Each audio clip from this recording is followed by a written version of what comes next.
నమస్కారం NSTV news కి స్వాగతం. నా పేరు సంధ్య. ముందుగా వార్తల్లోని ముఖ్యాంశాలు. భారతీయ విద్యార్థి మోర్చా ఆధ్వర్యంలో రాష్ట్ర ప్రభుత్వ దిష్టిబొమ్మ దహనం, పెండింగ్ లో ఉన్న స్కాలర్షిప్లు రీయింబర్స్మెంట్ విడుదల చేయాలని ప్రైవేట్ డిగ్రీ, పీజీ, ఇంజనీరింగ్ వృత్తి కోర్సుల విద్యా సంస్థలు బంద్ కి భారతీయ విద్యార్థి మోర్చా పూర్తి మద్దతు ప్రకటిస్తోందని, విద్యాశాఖ మంత్రిని వెంటనే నియమించాలని డిమాండ్ చేస్తూ సీఎం రేవంత్ రెడ్డి దిష్టిబొమ్మ దహనం చేయడం జరిగింది.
విద్యార్థుల జీవితాలతో చెలగాటమా, విద్యార్థులతో జీవితాలతో విద్యార్థుల జీవితాలతో చెలగాటమా,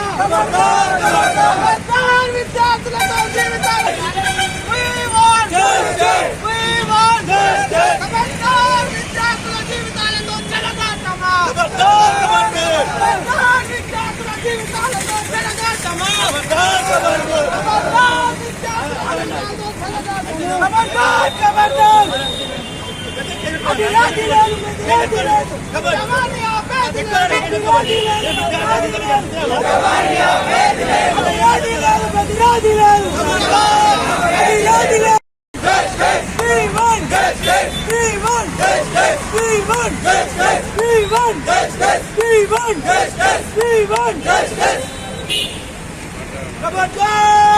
సర్టిఫికేట్ ఇస్తలేరని ఈ రోజు నిరసనగా ప్రభుత్వ దిష్టిబొమ్మ దానం చేయడం జరిగింది.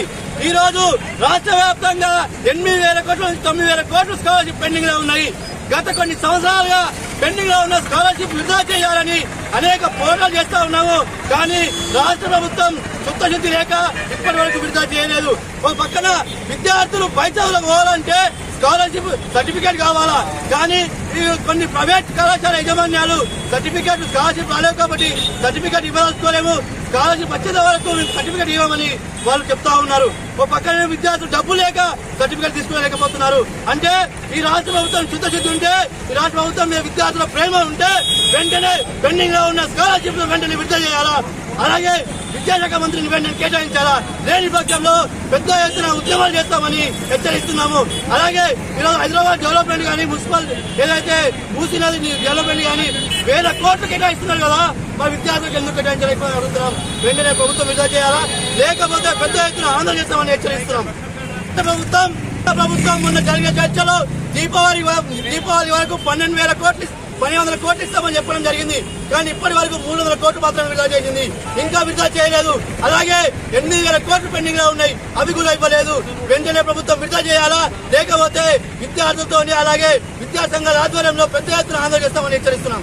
ప్రజలను మోసం చేసి, విద్యార్థులను మోసం చేసి మరి అధికారంలోకి వచ్చిన తర్వాత కనీసం విద్యాశాఖ మంత్రిని కూడా కేటాయించకుండా, స్కాలర్షిప్ ఫీజు రియంబర్స్మెంట్ విడుదల చేయకుండా విద్యా వ్యవస్థను పూర్తి నిర్వీర్యం చేస్తూ జూబ్లీ ఎలక్షన్ మీద పెట్టిన శ్రద్ధ కనీసం విద్యార్థుల జీవితాల మీద పెట్టకుండా, రేవంత్ రెడ్డి విద్యాశాఖ మంత్రిని కూడా కేటాయించకుండా విద్యా వ్యవస్థను పూర్తి నిర్వీర్యం చేస్తా ఉన్నాడు. మొన్న దీపావళికి మాట ఇచ్చి ఫీజు రియంబర్స్మెంట్ విడుదల చేస్తా అని మాట తప్పి ఈ రోజు ఆయన మాట తప్పడం వల్ల ప్రైవేటు విద్యా సంస్థలు బంద్కు పిలుపునివ్వడం జరిగింది. వాళ్ళు ప్రైవేట్ విద్యా సంస్థలు బంద్ పాటిస్తా ఉన్నారు. వాళ్ళ బంధులో న్యాయం ఉన్నది. మరి వాళ్ళకు మాట ఇచ్చి తప్పిన సీఎం రేవంత్ రెడ్డి, నీకు విద్యార్థుల జీవితాల పట్ల శ్రద్ధ లేదు, నీకు ఎలక్షన్ల మీద శ్రద్ధ ఉన్నది, విద్యార్థుల జీవితాల మీద శ్రద్ధ లేక వాళ్ళు సర్టిఫికెట్లు తీసుకునే పరిస్థితి రాష్ట్రంలో లేదు, పై చదువుకు వెళ్లాల్సిన పరిస్థితి ఈ రాష్ట్రంలో లేదు. మరి నువ్వు ప్రజాపాలన అని చెప్పి విద్యార్థుల బలిదానాలపై ఏర్పడ్డ రాష్ట్రంలో విద్యార్థులకు న్యాయం చేయకపోతే నువ్వు సీఎం పదవికి అర్హత కాదని చెప్పేసి స్పష్టంగా తెలియజేస్తా ఉన్నాం. రానున్న రోజుల్లో ఇదే లక్షల మంది విద్యార్థులతోని వాళ్ళ తల్లిదండ్రులతోని ప్రైవేట్ విద్యా సంస్థ యాజమాన్యాలతోని హైదరాబాద్ లో ఈ ఆఫీస్ ని ముట్టడించే కార్యక్రమం కూడా చేపట్టబోతా ఉన్నాం. రానున్న రోజుల్లో నువ్వు ఎక్కడ సభ పెట్టినా ఎక్కడ పర్యటన చేసినా విద్యార్థులు అడ్డుకుంటారు, విద్యార్థి సంఘాలు అడ్డుకుంటాయి. ఇప్పటికైనా కళ్ళు తెరువు, మొత్తం నిధులకి లేవు. విద్యార్థుల సమస్యలను పట్టించుకో, యూనివర్సిటీ సమస్యలను పట్టించుకో, ఫీజు రియంబర్స్మెంట్ స్కాలర్షిప్లను విడుదల చేయకపోతే రానున్న రోజుల్లో నీకు రాజకీయ సమాధి ఈ విద్యార్థి నాయకులే కడతారనే విషయాన్ని గుర్తుపెట్టుకోవాలని చెప్పేసి భారతీయ విద్యార్థి మోర్చా నీకు హెచ్చరిక జారీ చేస్తా ఉన్నాం.